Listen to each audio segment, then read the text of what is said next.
Assalamualaikum warahmatullahi wabarakatuh.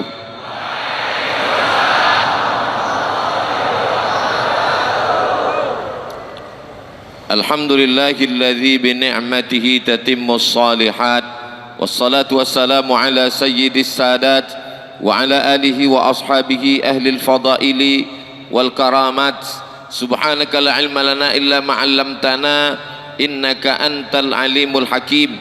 Rabbi syrah li sadri wa yassir li amri wa hlul 'uqdatam min lisani yafqahu qawli. Yang sama-sama kita hormati pemimpin kita ulil amri, Bapak Gubernur, Bapak Wakil Gubernur, beserta seluruh jajaran para alim ulama, sahabat saya, guru kita semua, Al-Mukarram Ustadz Luqmanul Hakim, beserta para asatiz yang tak dapat saya sebutkan satu persatu, alim ulama, cerdik pandai, tokoh masyarakat yang besar tak dihimbau gelar, yang kecil tak dapat disebut nama, encik-encik, puan-puan, tuan-tuan, jemputan majelis, insyaallah semuanya dimuliakan Allah Subhanahu wa ta'ala. Bukan kata saya mungkin orang ada percaya ada tak percaya, tapi ini kata Nabi Muhammad sallallahu alaihi wasallam. Man shalla subha fi jama'atin, siapa yang solat subuh berjamaah, kana fi zimmatillah, maka dia dalam tanggungan Allah, dalam perlindungan Allah. Maka semua yang solat subuh ini dalam tanggungan, dalam lindungan Allah Subhanahu wa ta'ala. Man shalla subha fi jama'atin, siapa yang solat subuh berjamaah, faka'annama shallal laila kullah, dapat pahala macam solat semalam suntuk sepanjang malam. Man shalla subha fi jama'atin, siapa yang solat subuh berjamaah, thumma qa'ada yadhkurullah, setelah solat itu dia tidak balik, dia tidak pulang, dia duduk berzikir mengingat Allah, hatta tatlu asyamsu, sampai terbit matahari. Setelah itu yusalli raka'ataini, solat sunat 2 rakaat, kanat lahu ka'ajri hajjatin wa umrah, dapat pahala seperti haji dan umrah. Tak bisa setahun sekali, paling tidak seumur hidup sekali, tidak bisa sebulan sekali, paling tidak ada waktu dan kesempatan. Paru-paru yang dititipkan dari Allah dipakai untuk menghirup napas dari Allah, bumi yang dipijak punya Allah, langit yang menjadi naungan pun kuasa Allah. Lillahi ma fis samawati wa ma fil ard, punya Allah Subhanahu wa ta'ala.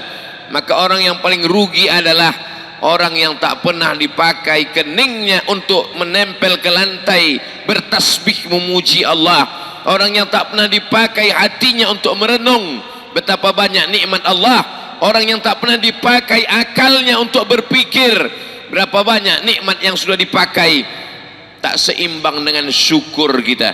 Maka subuh ini kita bersyukur dengan lisan, mengucapkan alhamdulillahi rabbil alamin, bersyukur dengan badan, melangkahkan kaki, mengayunkan tangan, tegak, ruku, sujud, tasyahud, i'tidal. Ini bersyukur dengan badan, bersyukur dengan hati, ridha, melawan kantuk. Anak-anak muda yang mestinya begadang, yang mestinya pada hari libur, akhir pekan, weekend, santai di rumah, tapi justru hadir bersama kita. Ada seorang sosiolog muslim bernama Ibnu Khaldun, nama aslinya Abdurrahman Ibnu Khaldun. Kitabnya yang populer, yang masyhur namanya Muqaddimah Ibni Khaldun. Di antara statement ucapan beliau, ar-ra'iyah ala dini mulukihim, rakyat itu ikut agama raja-rajanya. Kalau rajanya baik, insya Allah masyarakatnya ikut menjadi baik. Itulah mengapa negeri kita ini Islam secara menyeluruh, karena memang raja-rajanya itu di Pulau Jawa ada kerajaan Demak, di Pulau Sumatera banyak kerajaan Melayu, dari mulai Melayu Delhi di Medan Sumatera Utara sampai turun ke bawah Melayu Jambi, Melayu Palembang, di Riau ada Kesultanan Siak, sampai pula di Pulau Sulawesi ada kerajaan-kerajaan, di antaranya Sultan Hasanuddin, dan sampailah pula di Pulau Kalimantan dengan beberapa kerajaan Islam yang sangat dibanggakan. di antaranya di Pontianak dengan kesultanan yang sejalan antara adat istiadat dengan agama, sejalan antara kekuasaan politik, karena mereka juga adalah zuriat Nabi Muhammad sallallahu alaihi wasallam.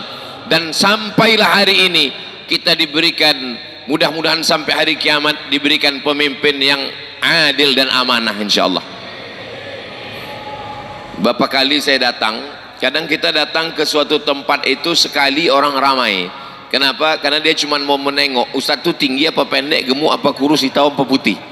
Nah itu. Udah itu datang 2-3 kali, hanya tinggal pasukan inti aja lagi. Kalau ditanya masyarakat mana, dia udah tahu dah Ustaz Somad itu ternyata ada di alam nyata gitu. Tapi di Pontianak ini berkali-kali saya datang, jumlah jamaah ini tak surut dan tak berkurang. Saya tengok penuh, entah masjid ini mengecil, wallahu a'lam bishawab. Mudah-mudahan istiqomah lah hendaknya. Tak usah pilih-pilih, tak usah tengok-tengok, siapapun yang datang, selama dia ahlu sunnah wal jamaah, selama dia tidak memain-mainkan ayat, memain-mainkan fatwa, maka kita datang, duduk, dengar, diam, mengantuk-ngantuk dapat pahala. Pahala apa namanya? Pahala mengantuk. Masa mengantuk pula dapat pahala Pak Ustadz? Di zaman sekarang orang tak ke masjid, ketika orang menjauhi dakwah, tiba-tiba ada orang yang melangkahkan kakinya datang ke masjid melawan kantuknya, maka dia sudah dapat pahala melawan hawa nafsu. Apa janji Allah Subhanahu wa taala? Walladzina jahadu fina, orang yang bermujahadah, berjihad di jalan kami, lanahdiyannahum subulana, kami akan memberikan jalan kepada mereka. Mudah-mudahan semua yang hadir ini termasuk orang yang sudah berjihad melawan kantuknya insyaallah. Tapi baru jihad melawan ngantuk aja. Bagaimana dengan jihad-jihad yang lain? Jim, ha, dal, 3 huruf, ja, ha, da, artinya mengerahkan segenap kemampuan untuk melawan. Mata ini mau ditidurkan, lawan. Kaki ini mau santai duduk-duduk di rumah, lawan. Pikiran ini tak mau diajak untuk memikirkan umat, lawan. Ketika orang melawan atas nama Allah, bismillah, maka pada saat itu Allah memberikan balasan. Karena innallaha la yudhi'u ajral muhsinin, Allah tidak menyia-nyiakan. Nama amalannya jihad, orangnya mujahid. Kalau dia ramai, mujahidin. Inilah dia nama masjid ini. Ini yang hadir ini semuanya mujahidin insyaallah. Amin. Ustaz Abdul Somad kalau ditulis kata jihad di Google, katanya perang. Jihad itu memang perang melawan Abu Jahal, Abu Lahab dan Abu lainnya. Perang mengerahkan segenap kemampuan. Badannya berdarah, jantungnya sobek, telinganya dipotong, hidungnya digunting. Siapakah dia? Sayyidina Hamzah bin Abdul Muttalib. Siapakah yang membunuhnya? Wahsy, hamba sahaya berkulit hitam. Kata tuannya, Wahsy, kau bunuh Hamzah, maka kau bebas jadi budak. Wahsy pun mengambil tombaknya, dia tusukkan ke atas tengkuk Sayyidina Hamzah, dia goncang-goncangkan. Dia sendiri yang menceritakan itu. Maka orang yang melawan ini disebut dengan orang yang berjihad. Perbuatannya jihad, orangnya mujahid, yang punya kuda dengan kudanya, yang punya tombak dengan tombaknya, yang punya baju besi dengan baju besinya. Saat itu orang melawan Abu Jahal, Abu Lahab. Jadi kalau hari ini ada orang mengatakan, saya ini nakal karena hidup di zaman sekarang Pak Ustadz, di zaman internet, banyak website, banyak parabola, banyak TV. Seandainya saya dulu hidup zaman Nabi, pasti saya ini baik Pak Ustadz. Orang macam kau ini kalau hidup zaman Nabi mungkin ikut Abu Jahal, Abu Lahab. La tasubud dahra, jangan caci maki masa. Jangan jelek-jelekkan zaman. Zaman dulu zaman sekarang sama saja. Yang berbeda itu adalah orangnya. Kalau dulu baik, insya Allah hidup di sekarang pun baik juga. Ada takdir yang bisa dipilih, tapi ada yang tak bisa dipilih. Maka ada Syekh Muhammad Said Ramadan Al-Buti, syahid, meninggal terbunuh di Damaskus, Suriah. Kata beliau, al-insan, manusia, bainal musayyar wal mukhayyar. Ada yang bisa dipilih dan ada yang tak bisa dipilih. Lahir di Kalimantan Barat menjadi orang Pontianak, itu bisa memilih atau tak bisa? Memang kalau belum sarapan nih payah berpikir memang. Lahir menjadi orang Indonesia di Pulau Kalimantan, di kota Pontianak, itu tidak bisa memilih. Itu sudah dipilihkan Allah Subhanahu wa taala. Terima saja, ucapkan alhamdulillah. Tapi ketika kresek kantong lewat, antara mengisi dengan tak mengisi, bisa apa tak memilih? Kuisi atau tidak? Kuisi atau tidak? Itu pilihan ada di tangan kita. Kata hati, isikan aja. Tapi berbisik satu lagi, jangan, masih banyak yang lain, biarkan aja lewat dulu, kata dia. Kata satu lagi, isi cepat, itu yang akan kau bawa mati menghadap Allah. Kata satu lagi, bisikan, itu sebentar lagi kan lewat ke depan Pak Gubernur, Wakil Gubernur, berisi juga itu nanti. Bapak Gubernur tidak bisa ikut acara sampai akhir karena beliau akan menjadi saksi nikah. Ini perlu saya jelaskan supaya jangan ada dusta di antara kita, nanti jadi fitnah macam-macam. Kalau saya pribadi memang saya menghindar untuk jadi saksi nikah. Kalau tak betul keluarga, jamaah inti, tak mau saya jadi saksi. Karena ada yang bilang kalau kita jadi saksi itu sampai 40 kali itu dapat bonus 1. Tapi berita itu bohong, khurafat, tak betul. Jadi kalau ada kalian nanti mau jadi saksi, siap aja lah. Ibu-ibu pun jangan pula detak jantungnya berhenti gara-gara ini. Ini nampaknya laki-laki semua ini. Perempuan tak ke masjid di Pontianak? Ada di bawah. Oh, saya tahu, saya ngetes saja, tahu tak jamaah nih. Ini bukan pertama kali saya kemari. Ada ibu-ibu di bawah sana. Begitu cara saya menyapa mereka. Nah, mereka ada yang mendengar suara aja, dengarnya macam sandiwara radio tahun 80-an. Mak Lampir. Bapak Ibu yang dimuliakan Allah Subhanahu wa taala, ibu-ibu kita, kakak-kakak kita, makcik-makcik kita yang sudah meluangkan waktunya, ini juga jihad mereka luar biasa. Perempuan yang mengandung, punya anak, menyusukan anak, melahirkan anak, meregang nyawa, itu juga jihad. Makanya orang yang melahirkan anak meninggal, maka matinya mati syahid. Makanya kalau ada ibu-ibu, ada tetangganya resek, apalah kau nih, tahun lalu hamil, tahun ini hamil, bentar-bentar punya anak, jihad. Orang berjihad di kota Madinah sehingga Madinah itu menjadi kota Islam. Orang berjihad di Taif sehingga di Taif menjadi negeri Islam. Maka sampai hari kiamat pejuangnya dulu dapat pahala amal jariah. Betul? Begitu juga dengan orang yang melahirkan anak, anaknya soleh, setelah itu melahirkan cucunya soleh, setelah itu punya menantu soleh, maka dia juga mendapatkan amal jariah sampai hari kiamat. Inilah jihad, mengerahkan segenap kemampuan melawan bisikan-bisikan setan untuk melaksanakan ibadah kepada Allah. Dari mulai detak jantung, hembusan napas, kedipan mata, bisikan telinga, langkah kaki, hayunan tangan, insya Allah kita ini tidak ada yang kosong dari ibadah, dengan syarat menyebut nama Allah. Bismillah tawakkaltu ala Allah, la haula wala quwata illa billah. Jangan sampai ada kosong dari nama Allah. Bangun tidur, alhamdulillahilladzi ahyana ba'dama amatana wa ilaihin nusyur. Masuk toilet, Allahumma inni a'udzubika minal khubusi wal khaba'is. Aku berlindung kepada Engkau ya Allah, minal khubusi, dari setan jantan, wal khaba'is, dan setan betina. Rupanya setan itu pun cuma dua, jantan dan betina, tak ada LGBT. Jadi kalau begitu LGBT itu lebih parah dari, tak ada saya bilang gitu. Mau pergi apapun urusannya, sebutkan nama Allah, sertakan nama Allah, langkahkan kaki, bismillahi tawakkaltu ala Allah, la haula wala quwata illa billah. Kalau menyertakan nama Allah, insya Allah tidak akan lelah. Kenapa? Karena lelahku lillah.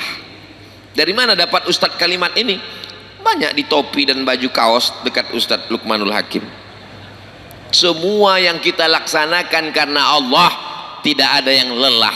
Karena itu yang diajarkan Sayyidina wa Maulana Muhammad sallallahu alaihi. Allahumma salli ala Sayyidina Muhammad wa ashghili zalimin bizalimin wa akhrijna min bainihim salimin wa ala alihi wa sahbihi ajma'in. Sallallahu rabbuna ala nuril mubin Ahmad al-Mustafa sayyidil mursalin wa ala alihi wa sahbihi ajma'in wa ala alihi wa sahbihi ajma'in. Kenapa Ustaz tiba-tiba aja tak ada angin, tak ada hujan berselawat? Tak ada perintah dari protokol MC host berselawat. Kenapa Ustaz Somad di tengah tausiah berselawat? Karena ada orang-orang yang tadi waktu duduk hatinya tenang, sholat hatinya tenang, zikir hatinya tenang, berdoa hatinya tenang, dengar ceramah hatinya tenang. Begitu menengok kantong duit sodakoh itu, mulai hatinya bergoncang. Betul. Memang tak salah Ustaz. Ternyata itulah yang ku alami Pak Ustaz. Ala bidzikrillahi tatma'innul qulub. Dengan banyak berzikir mengingat Allah, hati menjadi tenang. Betul. Agama ini membawakan ketenangan. Di mana letak tenang? Dalam hati. Apa namanya? Sakinah. Siapa yang menurunkannya? Allah. Walladzi anzala sakinata fi qulubil mu'minin. Allah yang menurunkan sakinah ke dalam hati orang yang beriman. Di mana letak ketenangan itu Pak Ustadz? Dalam hati. Aku Pak Ustadz, hati itu betul yang tak ada lagi Pak Ustadz. Udah ku cek ke rumah sakit, tertulis empty. Nauzubillah. Ala fil jasadi mut'ah. Ketahuilah di dalam jasadmu ada segumpal, ada sekepal. Idza salahat salahal jasadu kulluh. Kalau yang segumpal sekepal itu baik, seluruh anggota badan menjadi baik. Wa idza fasadat, kalau dia rusak, fasadal jasadu kulluh, seluruh badan jadi rusak. Di mana menemukan ketenangan hati? Dalam masjid. Alhamdulillah Ustaz, saya di kantor risau gelisah, hati tak tenang. Ketika di rumah pun Pak Ustadz tak tenang juga, bini saya itu merepet pagi, petang, siang, malam, bengkak telinga saya Pak Ustadz. Di rumah tak tenang, di masjidlah saya mendapatkan ketenangan. Makanya saya sampai sekarang belum pernah saya mengamuk, marah, menengok jamaah mengantuk atau tidur, belum pernah. Dengarlah ceramah saya satu-satu, tak pernah saya mengamuk, marah. Kenapa bersandar di dinding? Kenapa di tiang? Tak pernah. Kenapa? Karena menurut saya orang yang sampai tertidur mendengarkan pengajian itu ustadznya berhasil menanamkan ketenangan dalam hati jamaah. Tenang itu hatinya luar biasa. Orang barat tuh duitnya banyak, mobilnya mewah, tinggal di apartemen, tabungannya melimpah ruah, tak bisa tidur sampai jam 2 malam berkedip-kedip biji mata, pergi ke psikolog psikiater, kena penyakit insomnia. Mengadu, saya nih tak bisa tidur tengah malam, tak bisa, kacau, galau, susah hati, gundah gulana, stres, depresi. Psikiater itu diam aja sambil menulis resep. Dalam hati dia, aku pun macam kau juga. Mana ada manusia nih yang tak punya masalah dalam hidupnya. Suami baik, bini hantu. Bini baik, laki setan. Bini baik, anak baik, menantu pula sundel bolong nyiblorong suster ngesot. Anak baik, menantu baik, suami baik, istri baik, tetangga resek. Tetangga baik, pokoknya ada aja yang tak baik. Jadi kalau ada orang yang mengimpi-impikan dunia ini tidak ada masalah, kau salah masuk ruangan guys. Dunia ini tempatnya masalah. Maka kalau ada orang bertanya, Ustadz ini sebentar-sebentar ke sana, bentar-bentar ke Pontianak, kapan Ustadz istirahat? Istirahat itu nanti di surga bersama kamu. Almar'u ma'aman ahab, orang akan bersama dengan siapa yang dia cintai insyaallah. Agama mendatangkan ketenangan, tapi agama bukan penenang. Ini banyak sekarang yang menjadikan agama ini sebagai penenang.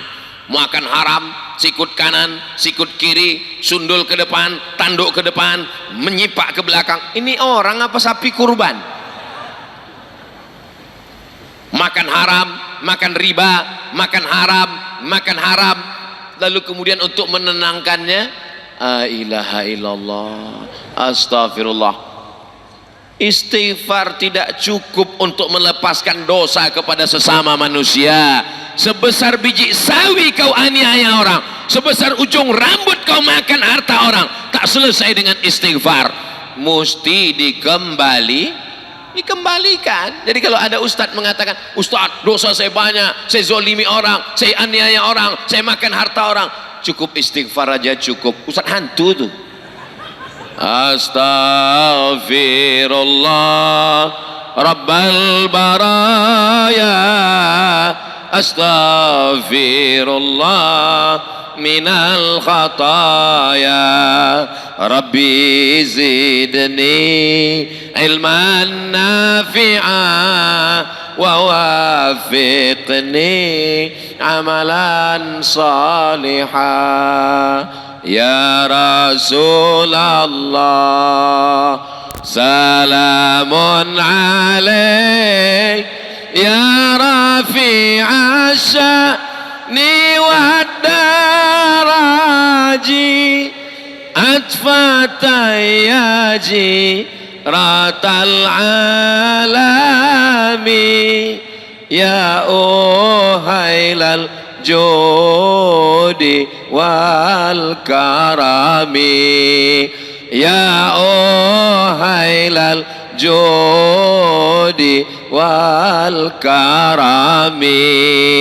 Apakah istighfar kita menghaluskan, menghancurkan, meluluh lantakkan dosa-dosa kita? Ya, janji Allah Subhanahu wa taala.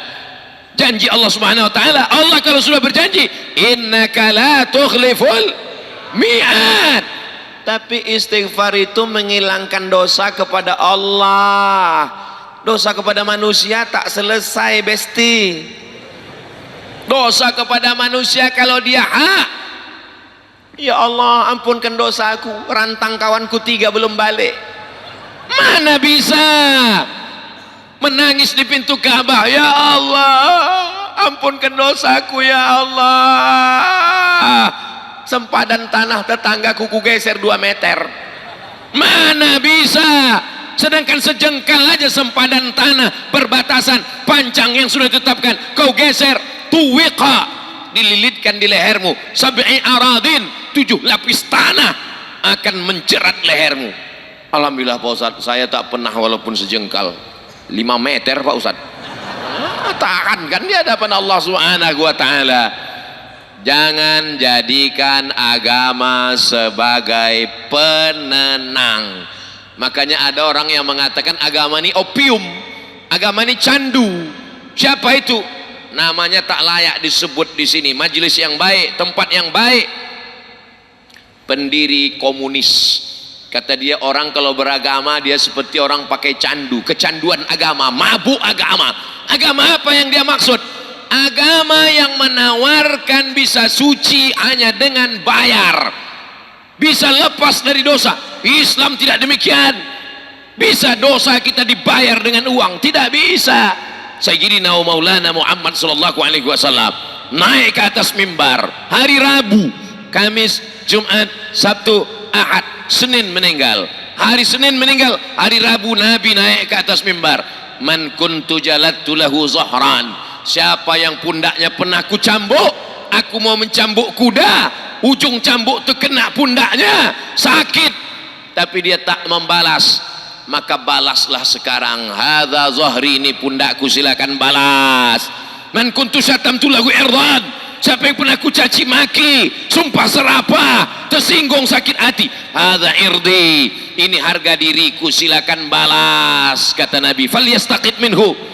Sahabat semua terdiam, mereka sedih haru. Siapa yang pernah kupinjam duitnya, kata Nabi, silakan tuntut sekarang, daripada di hadapan Allah Subhanahu wa taala. Tegak sahabat Nabi. Apa kata dia? Innalaka alayya salasa darahim. Engkau punya hutang 3 dirham ya Rasulullah. Itu menunjukkan pundak sakit bisa dimaafkan, hati tersinggung bisa dimaafkan, tapi duit berat. Bapak Ibu yang dimuliakan Allah Subhanahu wa taala, kebetulan dekat Nabi itu ada sepupu Nabi namanya Fadl bin Abbas bin Abdul Muttalib. Nabi Muhammad bin Abdullah bin Abdul Muttalib, sama-sama cucu Abdul Muttalib. Apa kata Nabi? Idfa' ya Fadl, wahai Fadl, tolong bayarkan.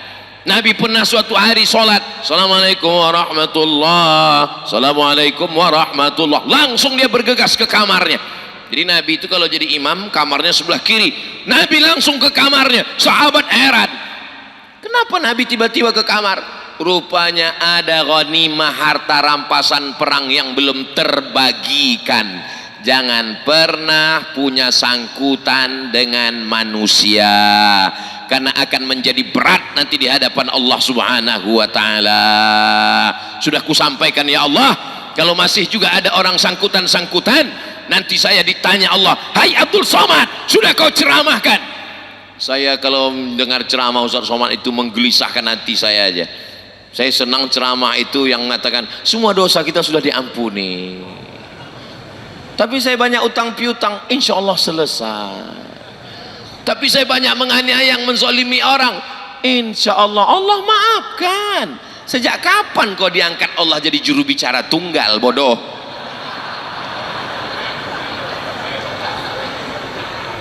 Ustadz rupanya juru bicara, aku tak pernah jadi juru bicara.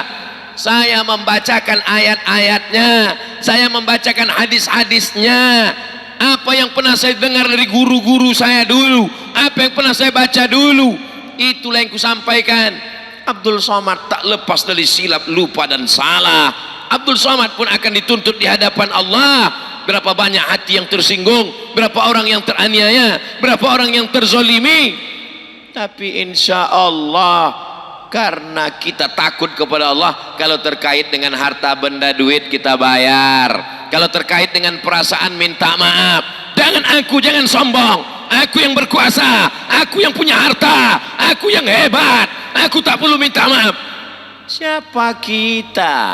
Sedangkan Nabi Muhammad sallallahu alaihi wasallam sayyidul awwalin wal akhirin, sayyidul anbiya wal mursalin, dengan lapang dada meminta maaf. Kau udah minta maaf? Nantilah Pak Ustadz minta maaf. Alah, Idul Fitri kan sebentar lagi. Memang Idul Fitri sebentar lagi, malaikat maut lebih cepat. Kau udah minta maaf?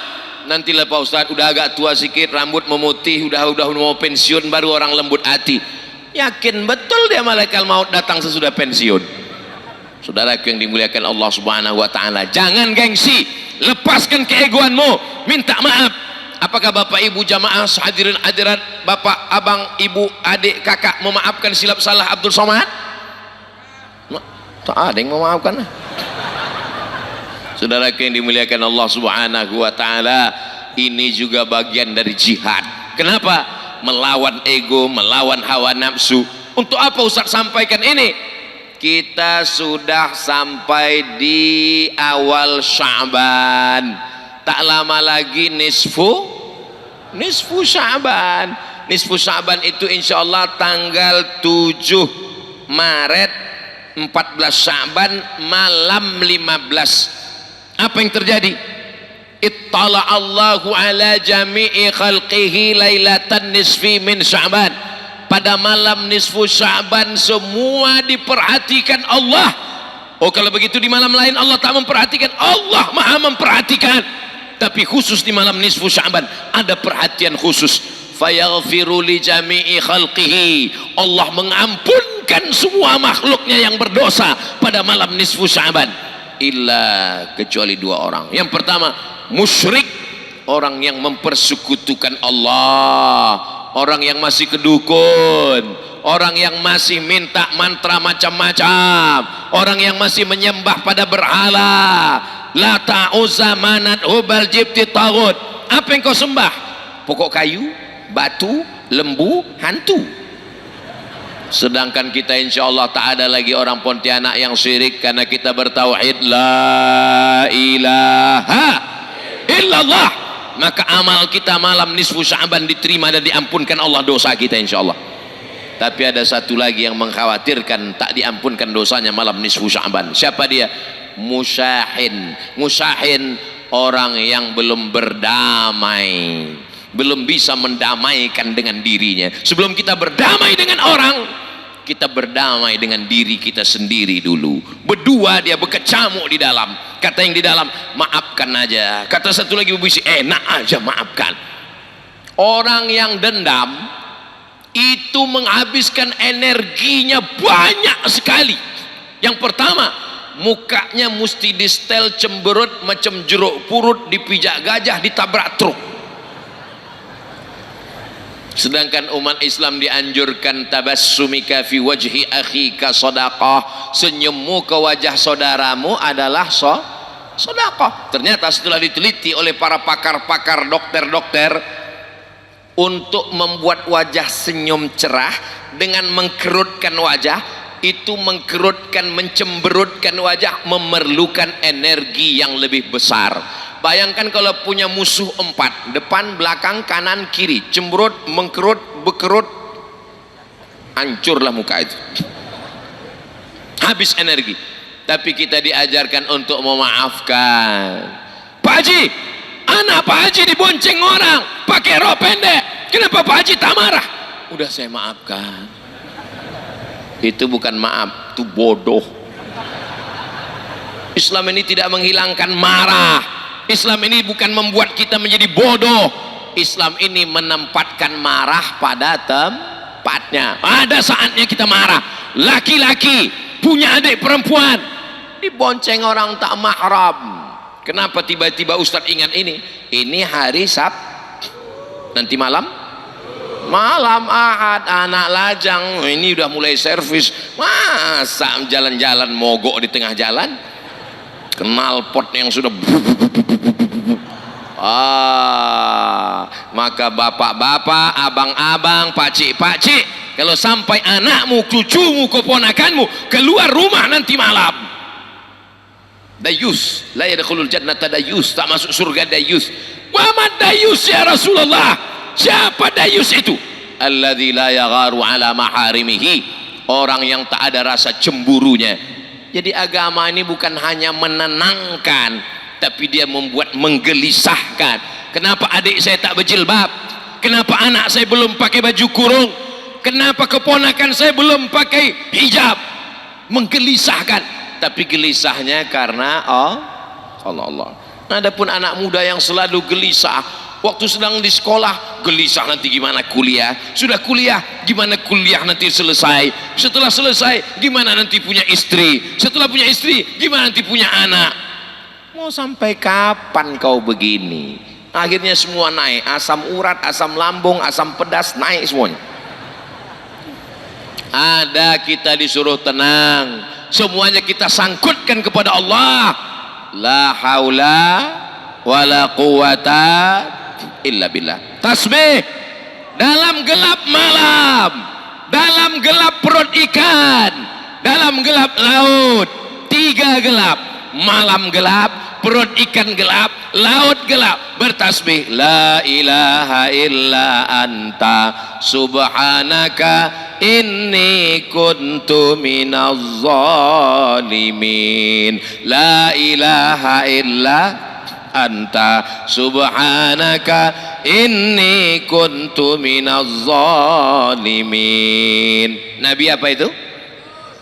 Nabi Yunus ditelan dalam perut ikan, malamnya gelap, perut ikannya gelap, lautnya gelap, tidak ada jalan lain kecuali bertasbih mensucikan Allah, minta ampun kepada Allah. Agama memang mendatangkan ketenangan, tapi agama bukan penenang.